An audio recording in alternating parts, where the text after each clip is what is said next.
Hello everybody, today we'll talk about how to fix or how to solve loading on CapCut. To know how to fix or how to solve CapCut not loading, you should just go to settings. Here you can click on apps, default apps, app settings. Then this list you'll enter to CapCut and you can click. Then this list of app info you can click on first stop and you can click OK. Here we'll enter to the window of storage. Then you can click clear cache.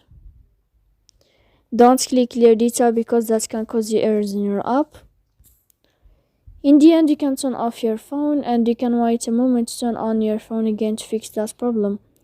So please don't forget to support us by like and subscribe.